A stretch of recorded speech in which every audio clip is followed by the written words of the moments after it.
This is Squawk Pod from CNBC. I'm producer Cameron Costa, and on today's episode, Redditors hit Wall Street. The 19-year-old social media platform finally makes its public markets debut. We hear from one of the moderators who helped build Reddit's user value, Courtney Swearingen. I have had this relationship with Reddit for so long that I can't really trust them.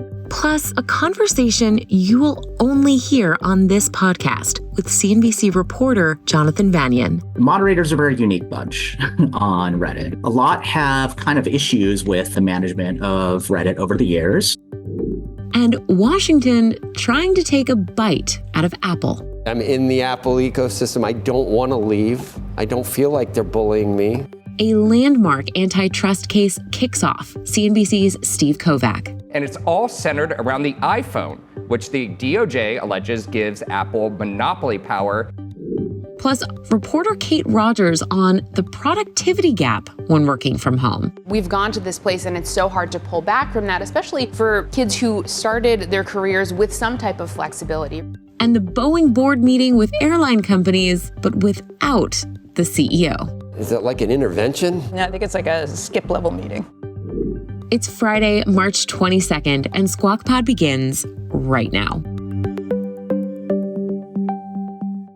Good morning, everybody, and welcome to Squawk Box right here on CNBC. We are live from the NASDAQ market site in Times Square. I'm Becky Quick along with Joe Kernen. Andrew is off today.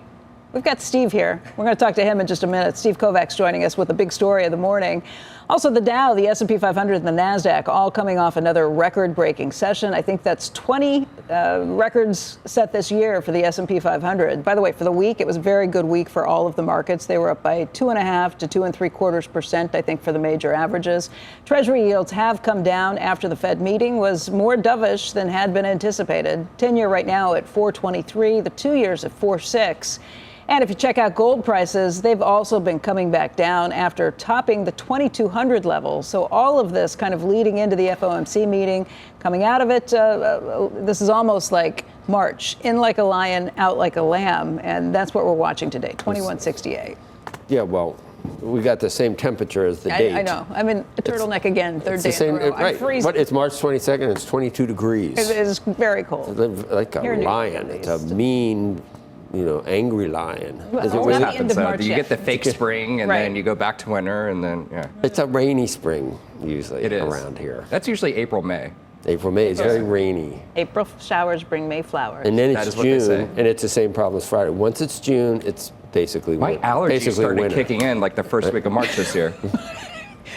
Now, once it's June, you've seen It's the June, longest day of the year, and it starts getting darker in the mornings again. basically winter when you Yeah. hit June. But we're Pretty all much. happy. It's all downhill after that. It's Friday, and it's great to be here. Apple's not Bitcoin- happy.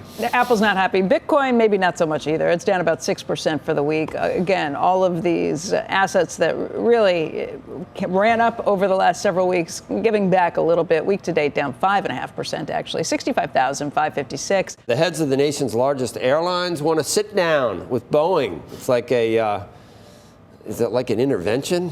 Kind of. No, I think it's like a skip level meeting. CNBC has confirmed that the chiefs of United, American, Southwest, and Alaska Airlines have requested meetings with Boeing's board of directors to express concerns about the production problems at the aerospace giant, especially the Alaska Airlines MAX door plug incident in January and the company's response. Boeing Chairman Larry Kellner, along with several board members, are expected to meet with the airline CEOs starting next week. Larry should know everyone at United, obviously, but those gatherings will not include CEO David Calhoun and the CEO of commercial airplanes. Why? Skip level meeting. That's what they have around here. Go over your boss's head. I see. What are you doing about this Calhoun guy? Yeah. So is that possible to do here? I think they do it here, not with us, but with other people here. Yeah. Can you send me a hierarchy? Sure. Because I'm not sure. Who you should jump over to. Yeah. Who you should tattletale to. I'm not sure who to jump over or who I'm jumping to. Yeah. It's the viewers that I try to satisfy, right? That's a good idea. Except for the ones who tweet you. They don't tweet me anymore. Because they're blocked. Because they are blocked. Right. I'm closing in on 10,000. God, I can't wait. 10,000 blocked? Not really. Maybe 5 or 6. 5 or 6. 5 or 6. Muting is better than blocking because Right. they can't complain. They don't As a know. badge Really? of I honor. want them to know. You want them to know they're blocked? Okay. Yes. Then fine, keep blocking. And see how they like that because they're dead to me. I used to always mute, and then they can't complain later that I blocked but- them. Well, I just like it because you don't get the satisfaction of knowing I did. Exactly. Right. And I don't have to see you anymore. It's not satisfying. Exactly. I get the satisfaction. They're dead to me. They can never see the unbelievably great things on my Twitter Unless they account. log out. If they log out, I guess they could. I don't know. They're Brings gone. new- brings I don't me see them to again. blocking Every and once in a tackling. while, they'll be part of a track. Oh, I remember that person. And then I see, Bye. I'm really glad I blocked them. Yeah. All right, in the meantime, Senator Elizabeth Warren urging the SEC to investigate Tesla's board independence. The senator calling out CEO Elon Musk and its board over what she called possible misappropriation of resources and conflicts of interest stemming from Musk's dual roles at Tesla and the social media platform X. Warren first expressed similar concerns back in July, but this time adds new concerns that recent evidence suggests Tesla's board lacks independence from Musk and is not operating in the best interest of shareholders. And just in the last hour, Bloomberg reporting that the company is trimming its output of cars in China amid slower EV sales growth and intense competition in that country. Tesla produces Model 3 and Model Ys in China. Its stock down by about 3%. I want to do it. It's a Wonderful Life on If he didn't exist. Elon Musk and Elizabeth Warren. Yeah. Oh, And I want to do them side by side. I like that. You do? Get them in a room together. No, I mean, let's No, see what which the one's world Mr. would Potter? look. Let's see Yeah. what the world would look like without Elon Musk. Yeah. And then without her? Who knew? Yeah. What about the world Which do you think would be more would not be impactful? better? Who would you miss more? That's why I asked the question, Yeah. Kovac. Yeah. So I don't have to say it because it's all about just asking questions. Fair. The government. How about a world without Steve Apple. Jobs? Well, we've been there for a while. I know, but we had Tim Cook to take the baton. Yeah. He's done pretty okay. What an incredible Look at the run. benefit to our lives Apple has been. Naturally, the government is going to take on Apple, claiming that the iPhone ecosystem is a monopoly. Earlier today, the Department of Justice, joined by 15 states and the District of Columbia, sued Apple in the U.S. District Court for the District of New Jersey for violating Section 2 of the Sherman Antitrust Act. Today, Apple's share of the U.S. performance smartphone market exceeds 70%, and its share of the entire U.S. smartphone market exceeds 65%. Steve Kovac joins us now with more. I'm in the Apple ecosystem. I don't want to leave. I don't feel like they're bullying me. I got good news. You're not going to have to worry about this for years. It's going to be We're not going to worry about it for so long that by the time it's settled, Apple will probably be totally supplanted by somebody Exactly. else. We'll Just be- like they've done we'll every have other. AI, well, Neuralink implants Right. and all this kind of stuff. But Which look- we wouldn't have without Elon Musk either. Exactly. So, and look, we saw shares fall 4% yesterday, and that's because this was just a really broad and far-reaching lawsuit and set of allegations touching on pretty much every product and service Apple has, maybe not the Vision Pro, but everything else. The App Store, smartwatches, Siri, Apple TV Plus, mobile payments, and just about everything else. And it's all centered around the iPhone, which the DOJ alleges gives Apple monopoly power here in the United States. And the alleged harm to customers and to app developers, well, they say more expensive products and services because Apple makes it difficult for third parties to compete on its platforms. Plus, collecting all those digital fees and services sold through the App Store, driving up costs customers have to pay. Now, Apple tells us in response to this lawsuit, quote, "This lawsuit threatens who we are and the principles that set Apple products apart in fiercely competitive markets. If successful, it would hinder our ability to create the kind of technology people expect from Apple. That's Joe's point as well, I think.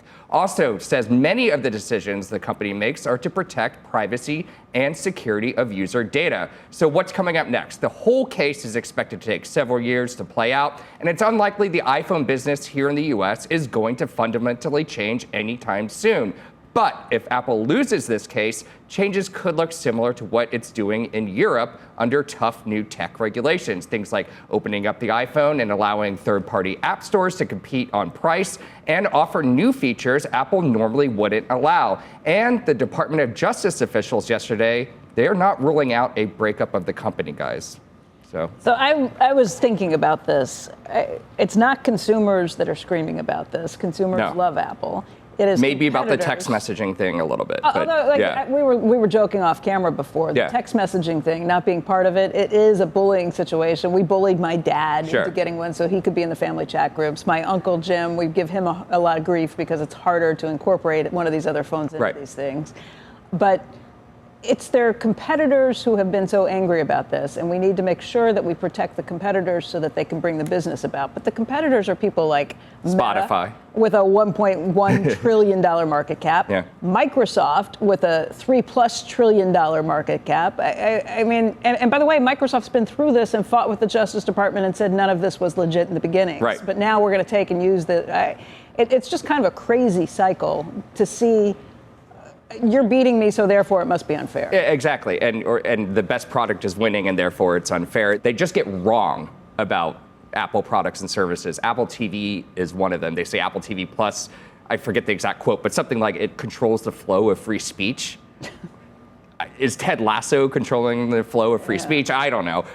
But then there are some other things that do make sense, and they do have at least some evidence that some of these decisions they make in the name of privacy and in the name of making the product better are also to keep people locked in the ecosystem. Messaging is perfect. There are emails from executives saying, we don't want to put iMessage on Android or another platform and make it easier to text between, because that would give people a reason to switch over to Android. I mean, it's so inscrutable. I feel like I need to go to law school to understand what you learn when you're there, where you end up thinking this is a good idea.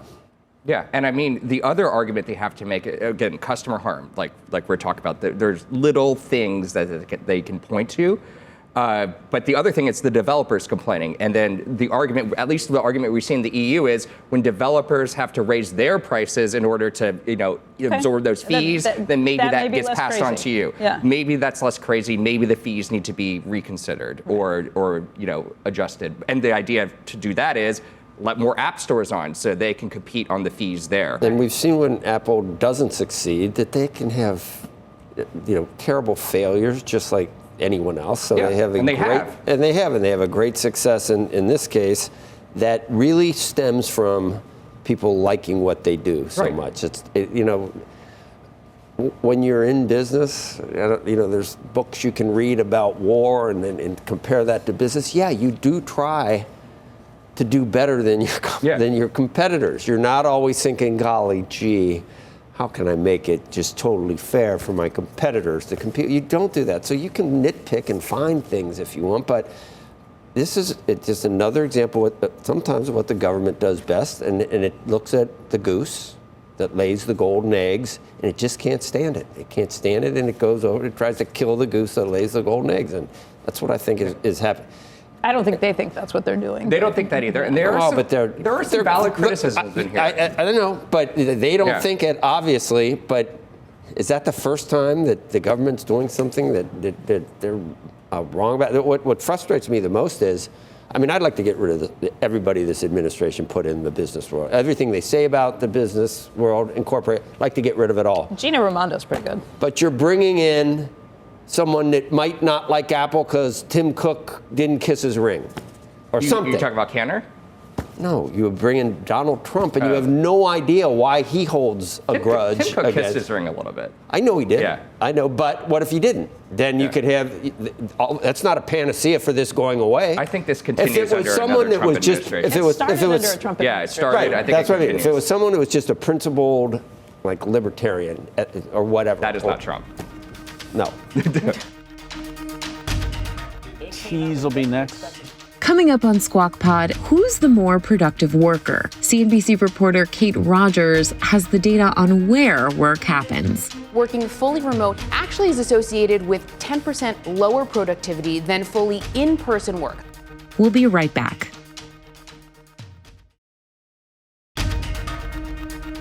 You're listening to Squawk Pod. Stand by, Joe. His mic, cue. Good morning and welcome back to Squawk Box here on CNBC live from the NASDAQ market site in Times Square. I'm Joe Kernen, along with Becky Quick. Andrew is off this morning. Remote work has taken off in the wake of the pandemic. 40% of U.S. employees are now working remotely at least one day a week, according to research from Stanford. But who is the most productive and from where? Kate Rogers is here with more. Hey, Kate. Hey, You're Joe. Here. I'm here. You're here. Being productive here on set. Great to see you guys. So productivity really depends on what type of job you have and what type of self-discipline you possess. But on the whole, a research paper from Stanford on the evolution of work from home found that working fully remote actually is associated with 10% lower productivity than fully in-person work. Hybrid work actually appears to have no impact on productivity, but it is popular because it improves recruitment and retention, according to Steve Davis, who is one of these Stanford researchers. Data from Jobless actually found that younger workers are seeking in-office experiences these days at higher rates than other generations, at a rate of 57% versus about a third in other generations. I actually spoke with two Gen Z workers earlier in their careers who say they prefer working in office for career growth opportunities, socialization, and yes, even productivity. I think as someone who's pretty recently out of college, it's helped me transition into the workplace life more and just adulthood more, being with other adults. I think being able to collaborate with your team is certainly a benefit of being able to go into the office. In my experience, collaboration was a lot more difficult when working remote. You don't really have that in-person ability to really walk up to a desk and ask the questions. With all of that being said, these younger workers, as we all do, appreciate the 1 or 2 hybrid days that they're offered. That flexibility is nice, but they're saying they do like to be in person. Who knew? The ones who really want to work remote, not even hybrid, it's Gen X, and those are the ones who are millennials, and those are the ones who are raising little kids right Exactly. That's what Steve Davis said to me. Essentially, the people who are working the most, have the most paid work from home days, are those in their 30s or 40s with young children at home because they need the flexibility. But as someone who does have a young kid, I actually prefer to be in the office. It's just easier to focus, right? And do our jobs well when you're not near them. Everything you said, though, just it kind of seems like something that I thought, I already thought these things. I like the recruiting part. Yeah, if you don't have to work nearly as hard and you don't have to come into the office, it helps with recruiting. No kidding. I mean, this is a much cushier job here, believe me. Yeah, I'm good. Do you see what I mean? Of course it helps with recruiting. It does. But I think the whole point is we've gone to this place and it's so hard to pull back from that, especially for kids who started their careers with some type of flexibility, right? But I do think the socialization part and the, ability to learn from your coworkers. Remember, the pandemic kind of upended college for a lot of these younger workers, right? So they are missing out on that. And I have friends now who I met in my first job, and they're some of my closest friends. So there is a key socialization part there too. Yeah, you're like the weirdo. It's like if you don't go to school till kindergarten, you don't know how to socialize. People do. No. A lot of those things were. Someone got mad at me for saying I don't wear a mask anymore. Masks did not help for people in terms of being able to read, especially or hear or look at lips. It was a huge issue for kids. Do we know for sure that it was really? Do we know it was really, really helpful? Do we know that it I mean, we don't even know that at this point. So, but it's just, I don't. Look, I don't have any problem with other people who walk around in a mask. You want to do that, you do it. Outside? Whatever. If maybe they have COVID, I don't know. Well, but I don't care what somebody else is doing. That doesn't impact me. It's ever. Well, as long as you're not touching me. Get away. Don't look at me. You have a nice distance here. It's so nice to see you guys in person, your faces, but I love productively. It is easier when you have small kids, I will admit. If you get the chance to be able to have full-time work, it is easier to do that. And we're on TV, right? So it's a little bit of a different situation. Wait a second. Right now? Right now, Joe. Oh, oops. We're not a commercial. Thank you. Thank you. Next on Squawk Pod, Reddit is finally public. After 19 years, 1 billion posts, millions of communities, and 2 moderator revolts that took part of the site dark. CNBC's Jonathan Vanian explains the long road for everyone in the Reddit community. It really left a lot of bad blood between the managers and the moderators. So some moderators I spoke to have ideological feelings about why they don't want to participate. A lot of it has to do with the concerns of the management. And one of those moderators joins us. She had the opportunity to participate in the IPO, but chose not to. Reddit mod Courtney Swearingen on why she stays moderating, even with all that bad blood. I continue to do it mostly because I really like the community that I've built and the friendships that I have.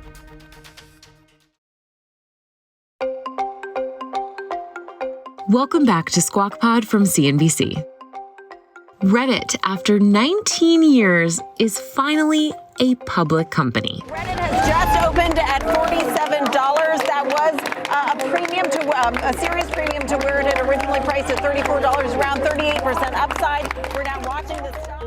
The social media platform priced at $34 on Wednesday night, but opened at $47 on Thursday, and then popped 48%. By the close, Reddit was at over $50 a share, giving it a market capitalization of $9.5 billion. A CNBC reporter I spoke to had his eye on the IPO subreddit as the first trades were made. This is the Reddit IPO subreddit, and there was a lot of chatting interface, and you could see everyone sort of discussing the IPO, from when it hit, and it was popping at the beginning. I can't imagine another IPO process where we get real-time information on how the actual users are thinking as it's going on, commenting. That's Jonathan. Hi, I'm Jonathan Vanian. I am a tech reporter for CNBC based in the San Francisco Bureau. I cover the business of social media. He's been writing about Reddit for a while. Today, it has 73 million daily active unique users, over 260 million active unique users every week. And of the millions of subreddits or online communities that have been created since the company's start in 2005, about 130,000 are currently active. And altogether, the site is home to over 1 billion posts. If you love Reddit, welcome. You're in the right place. And if you're still getting a handle on what exactly Reddit is, we're glad you're here. Because I sat down with Jonathan to suss out the Reddit risks and the Reddit value now that it's public.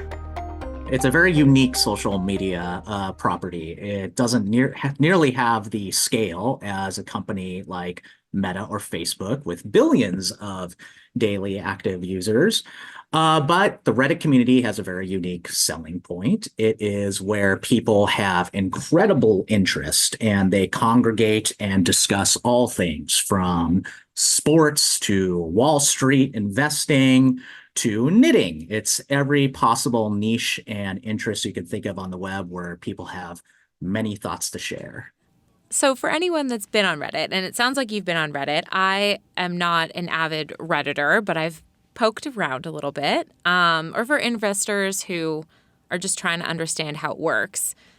The moderators and the community are sort of what makes the platform what it is. In some ways, Reddit, the company, is kind of like a facilitator for these communities and all the conversations that you're mentioning. It is where all those users, the daily active users, the ones that want to participate in the conversations, share their thoughts and opinions and any of the subjects. And the moderators who are responsible for essentially monitoring the specific forums, which in Reddit terms they call subreddits, they're the ones who essentially curate the best quality comments. They remove offensive content.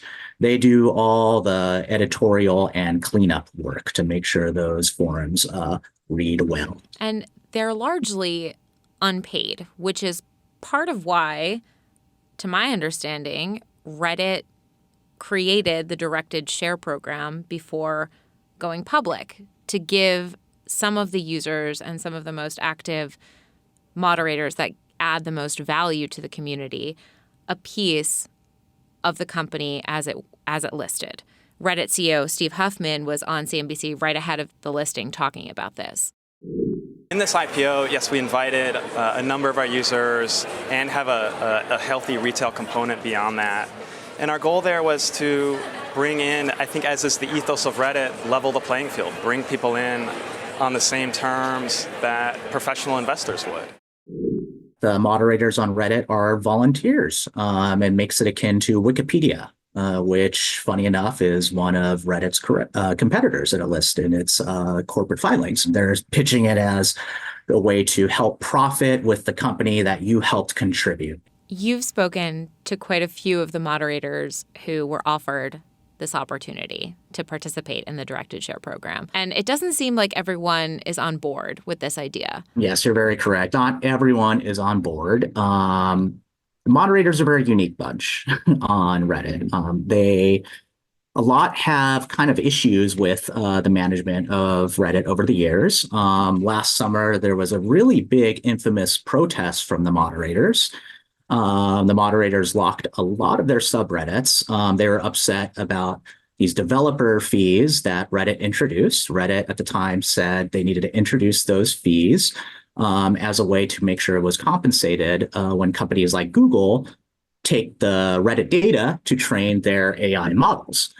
Reddit said they needed to make sure that the price was, fair so that the company can be compensated.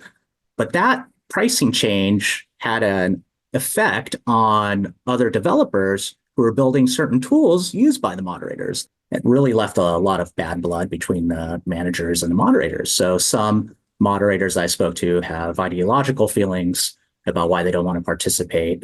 A lot of has to do with the concerns of the management. And also a lot has to do with the concerns of where does the company go once it becomes a publicly traded company? This bad blood, this history of bad blood goes beyond just the 2023 revolt, right? In 2015, there was a blackout. Ultimately, they survived this moderator protest, right? I mean, they're going public now, so it's not like, everything was derailed.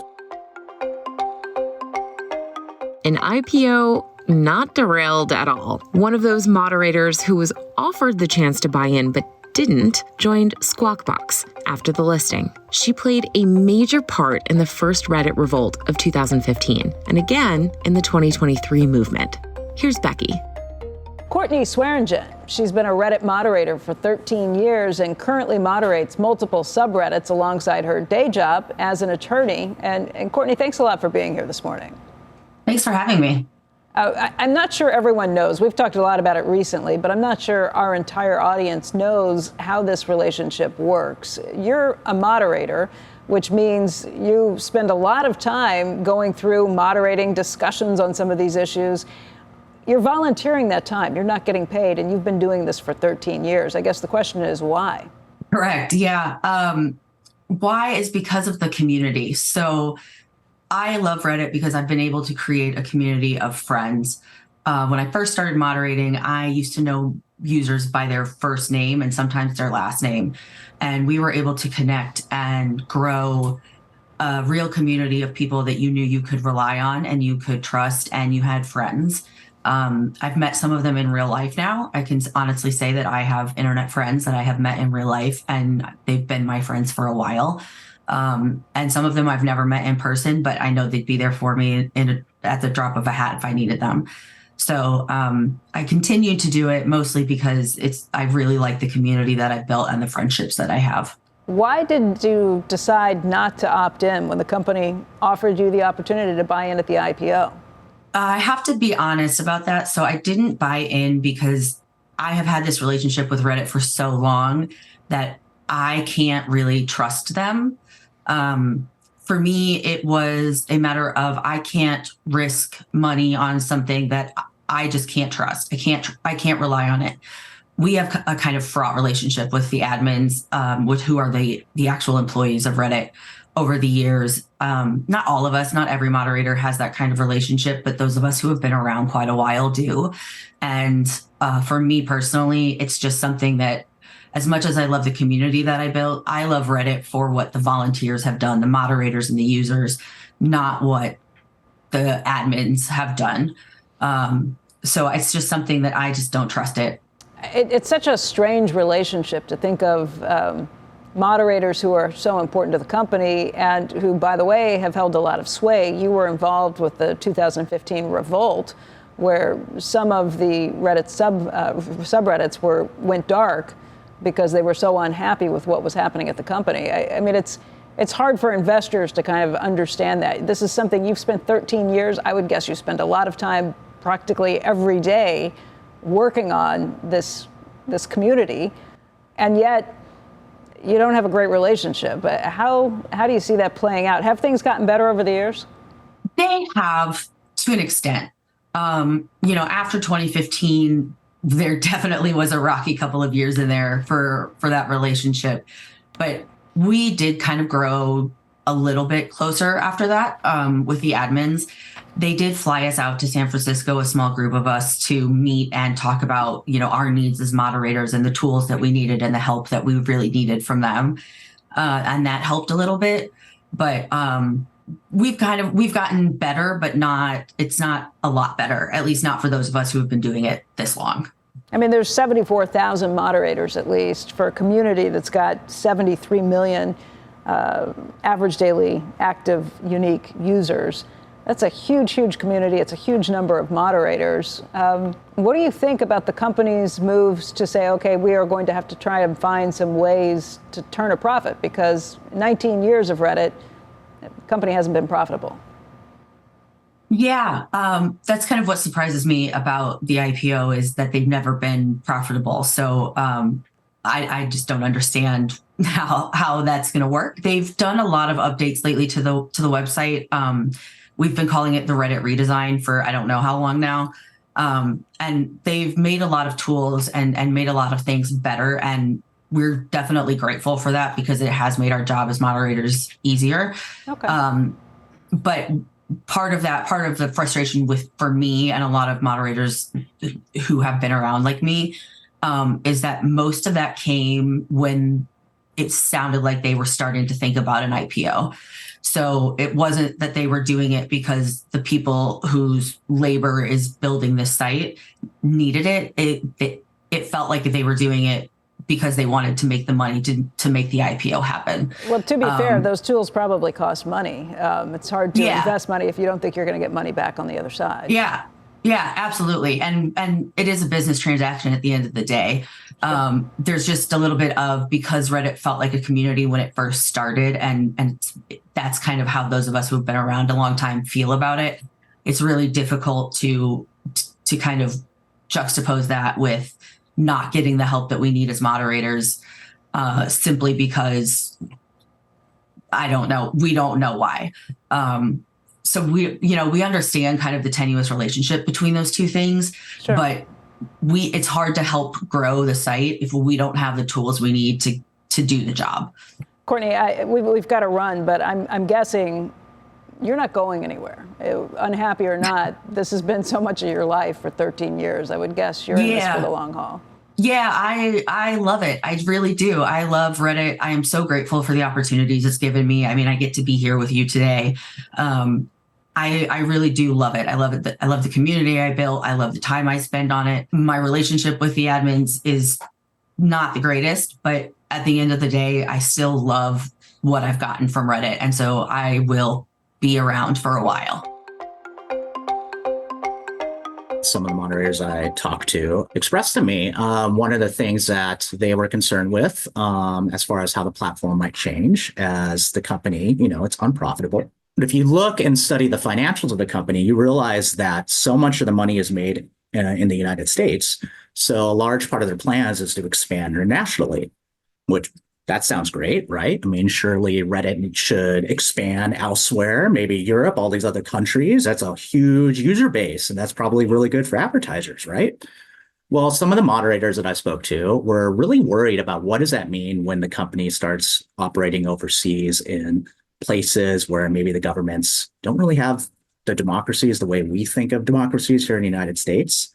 All of a sudden, that's going to put Reddit in a position where we've seen companies like Facebook and Twitter and, companies with big global user bases when they are operating in countries that maybe have different cultural norms, different political beliefs, different ways, the governments have different way of enacting laws in those countries, that is going to put some pressure on Reddit. And the moderators are really worried about what does that mean? What does that mean for the users and their privacy, for the data that they're doing, for the way they don't have to reveal their personal names? Thank you so much for your time and for your reporting. Definitely. That's Squawk Pod for today and for the week. Thank you for listening. Squawk Box is hosted by Joe Kernen, Becky Quick, and Andrew Ross Sorkin, weekday mornings on CNBC at 6 a.m. Eastern. Squawk Pod gives you the best of our 3-hour TV show, plus a little extra, like today's interview with Jonathan Vanian from CNBC.com. If you like what you hear on the podcast, let us know. We're on the X platform. Our handle is @SquawkCNBC. We'll meet you back here on Monday. Have a great weekend. We are clear. Thanks, guys.